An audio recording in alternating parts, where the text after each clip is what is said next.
Screech, number 99129. Why can't I meet someone who will give me a chance?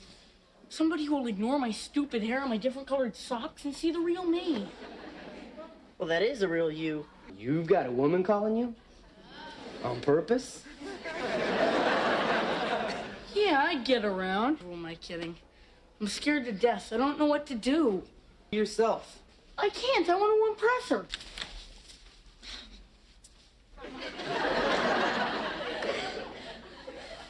That's it? I don't have much to believe in.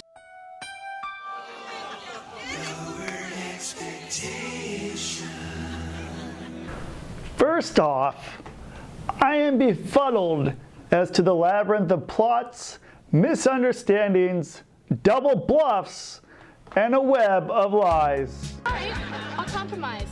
After the previous episode of the Predator Chronicles, what better way to go out with a bang with a puking, bubbling wad of lava and paper mache like something so odd and grotesque you would see on chat roulette just before you hit that F5 key. Do you know how hard it is to get lava stains on your clothes? We are blinded with science as we open up to this week's upcoming Bayside Science Fair. Zack enters with the first of the Zack monologues, as he either must get an A or make vacation plans for summer school.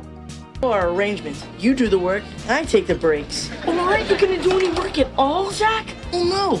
If I worked on it, you just have to do it over again. It's very un-Zack-like to not be taking advantage of someone just for, in the name of his shit done. Whom better to be his gopher than Screech? Thanks, Zack. Apparently, they are working on a giant circuit board with blinking lights and revolving antenna that has its way over canaries. What's it do? What's it do, Screech? Well, right now, all it does is make my canary fly into the wall. That's when I responded with, cheep, cheep, cheep, cheep, cheep, cheep, cheep. However, Screech can't keep his mind on the job, but rather on Lisa. When he sees a real man and not a Charlie Brown, he slumps out of the max. I don't understand. Why don't girls like me? Well, I have some theories. You gotta love these storylines, which encourages stalkerish behavior, who don't believe in the existence of the friend zone and feel they are owed much more for their niceness. I guess I caught her at a bad time. Ladies' man Zack comes to the rescue in an attempt to coach Screech on the art of being cool, to break him out of his dateless slump by feeding him mindless, pointless pickup lines to land a gal on his own. What you need is a great opening line, something to grab her attention. How about hello? If you say hello, you'll hear goodbye. Sorry, Zack.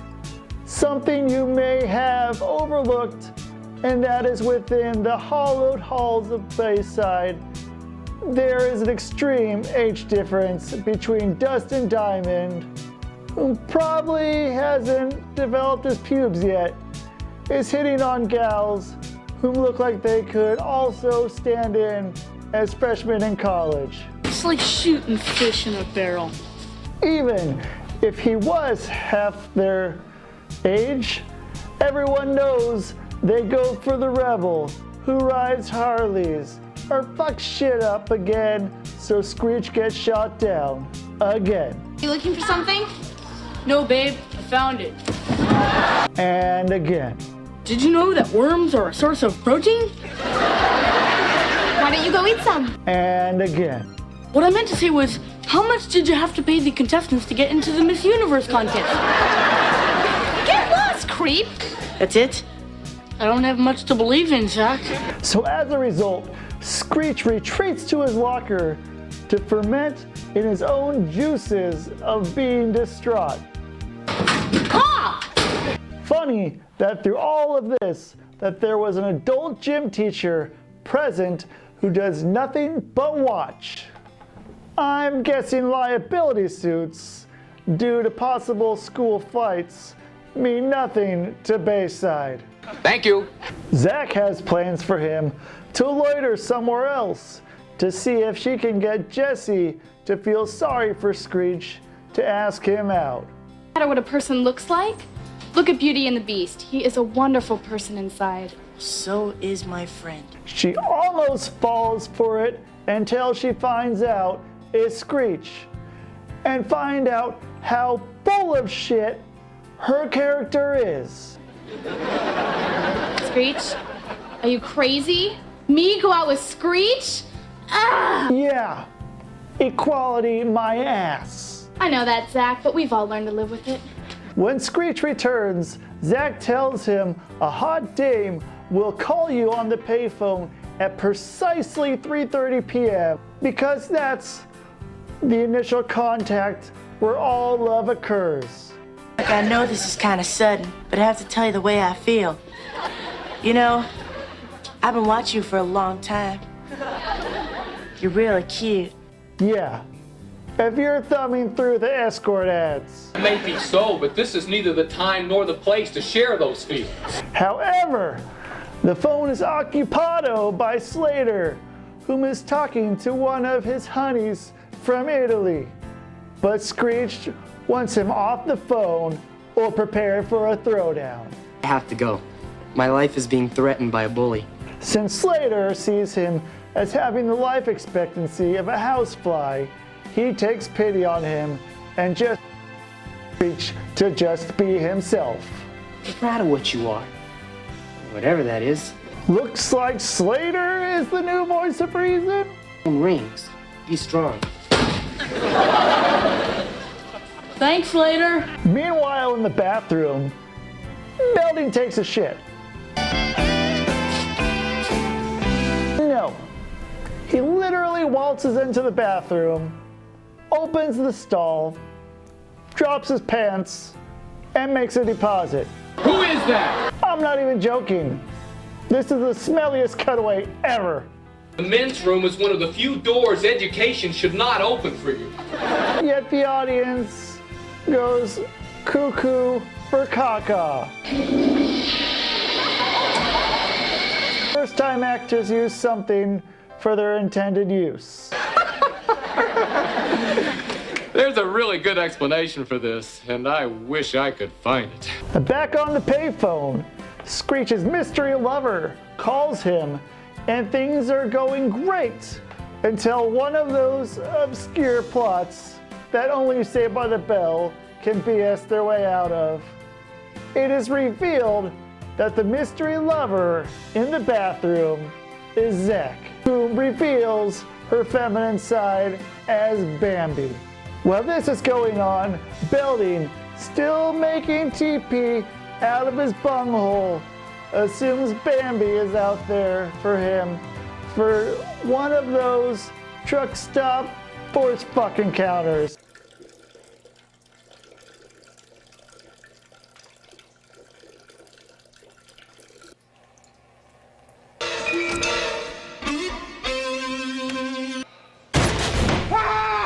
I'm gonna rape you, then I'm gonna kill you. I'll show you a happy place.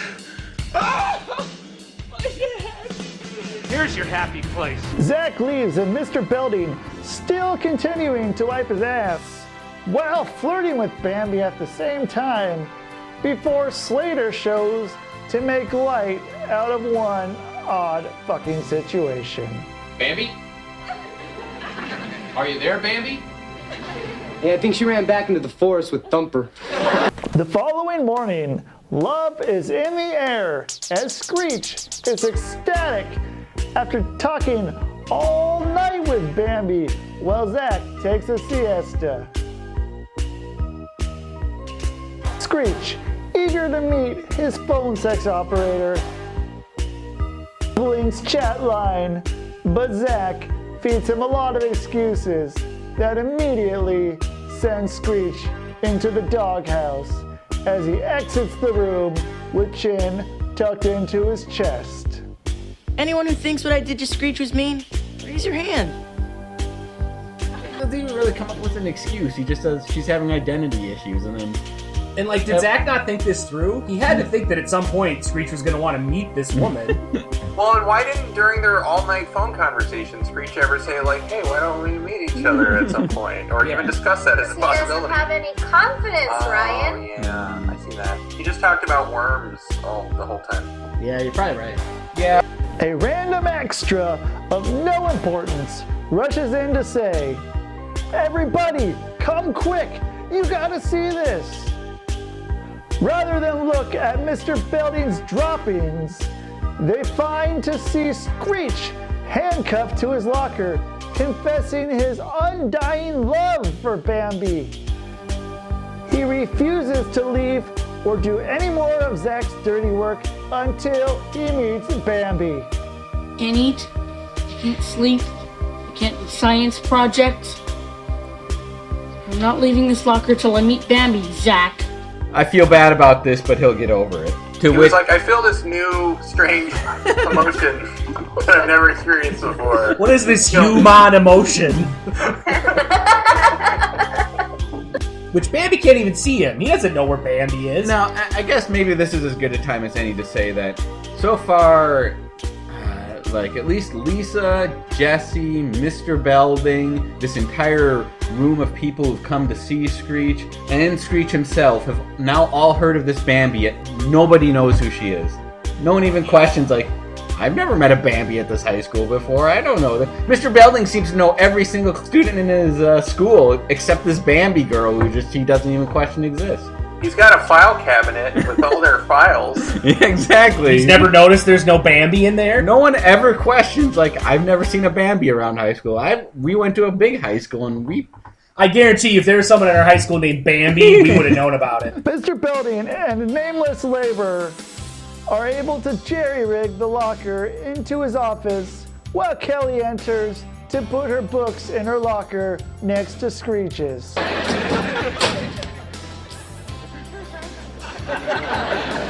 Some guys have all the luck.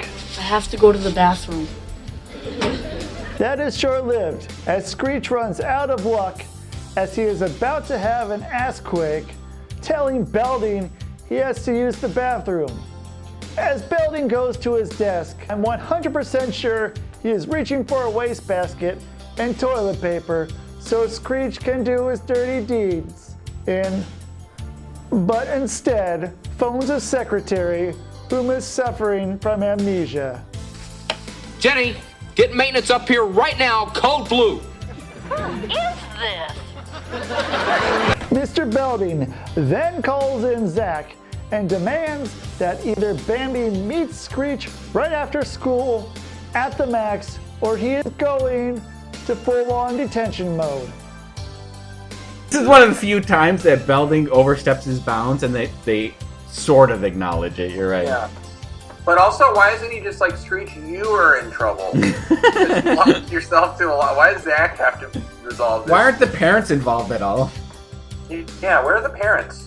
Like, a kid handcuffs himself to a locker. Don't you call their parents? So Mr. Belding acknowledges he doesn't actually have the authority to make Zack or Screech and Bambi meet, but he's blackmailed Zack into it by saying he's going to make it the worst semester ever for him. He probably wants to know what Bambi looks like because she's hot. He's got reasons of his own. Oh yeah, because he's like, oh, Bambi, yeah, I know that. Oh yeah, he recognized the name, that's for sure, and he's like, yeah, she got in a whiff of my manly aroma that I leave in the toilet. And it's a musk. Yes, exactly. It's musk. And then basically he believes that she's his now. After you smell the deuce, you become part of his harem.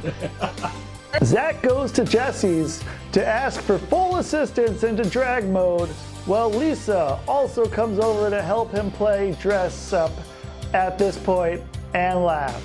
Ha. You think this is fun for me? Do you think I want to dress up like a girl? Well, this is repulsive, disgusting, revolting. Can I see something in a blue? He's no fan of putting on a red dress, but he'd like to see something in blue. Because transgender is hilarious. Yeah. Well, this isn't transgender, this is cross-dressing. That's true. This is just straight up cross-dressing, which is apparently also hilarious. And so clearly. And then the ending gag is they give Zack a razor saying he's going to need to shave. And then he's very proud of the fact that he does not need to shave his face. Right, which he really shouldn't be proud of. Yeah, it seems like a weird thing to be giddy about, being like, I don't need to shave. And then they're like, your legs. No, I mean, they could have just put pantyhose on him, which he already had on. Why did they have to have him fully shave his legs? Like, the chances that Screech is going to be touching his legs on this date. Like, well, I won't shave my legs if I'm not going to be fucking. So he is leaving the door open for something to happen between them. I think, too, everyone hates Zack. Yeah. And so they're like, they're just fucking with him. Yeah. Like, what can we make Zack do to degrade him? This is a punishment for Zack more than anything else. I think that he was expecting to get to at least third base. Commitment. He's going to have to fish him at some point. He wants to get to, like, Slater's hair gel level with this date. We're learning a lot of biology this episode. Yeah. It's a nature episode. It is. It's primal. Meanwhile, at the Max, Screech is dressed as someone's grandfather or chairman of the members-only jacket club. Then whom would saunter on in but Zack in full drag with a lady's wig, dressed oddly like a 40-year-old lawyer whom should have a glass of wine in one hand, a cigarette in the other, sitting at some bar, grossing over how she sacrificed her career over her kids. I want you to know that I'm taking the names of everyone who's laughing. How could the hip fashionista Lisa Turtle own such a horrid mom outfit?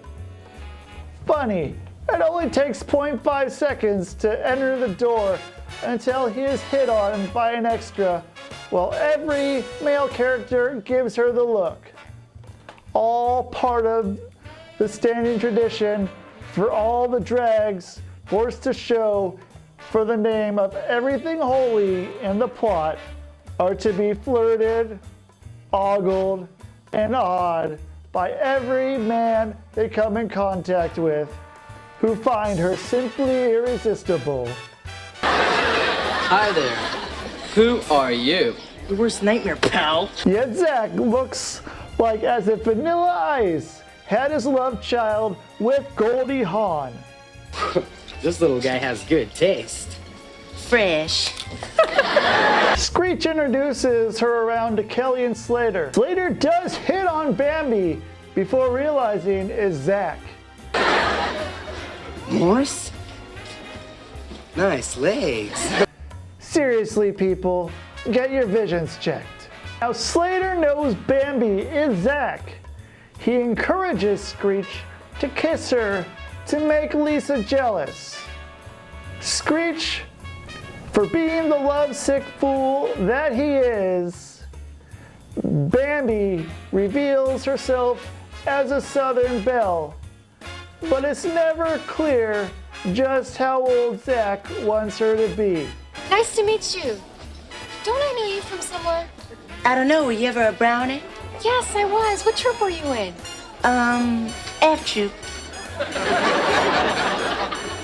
She dresses as well as talks like a horribly middle-aged divorced mother, yet is smitten by a 40-year-old virgin principal and a 12-year-old poster child for Kick cereal. Horrified at the sight of this pea-drinking crap face, Bambi declares that if they kiss, they become friends with benefits, which Screech takes along with. Zack attempts to begin reiterating, setting his rules for loving and living to drive Screech away, but Screech already promises to dye his hair Billy Idol blonde and shave his birds' asses. However, it's the third demand to dump Zack Morris that releases him from the chains and bras and hosiery that are riding up his butt crack. He is my friend. I'm sorry, but I won't trade him for anything else in the world. Not even you, Bambi. You mean you're dumping me? After Screech feels like a dating legend in his own mind, Jesse congratulates Zack for coming to Screech's aid. You know, I watched what you did here today for Screech. It was really nice. Sick, but nice. You serious? He just lied to him, trampled on his feelings, all the while dressing in drag as a ruse. Ma, it's a lot brighter here than I thought it'd be. Good, then everyone will see you. Dream come true. I don't call that sweet. I call that being a selfish, manipulative little shit. Do not. Do too. Do not. Do too. Ah, these small-minded suckers will never get it. Nice one. Slater, please, I beg you. Oh, don't worry. Your secret's safe with me, sweetheart. Episode ends with Zack, still in his state, tries to follow the gals to the bathroom to perv back at their hoo-ha. I'm going to the girls' room. You want to come? Oh, why not? Sounds like fun. Freeze!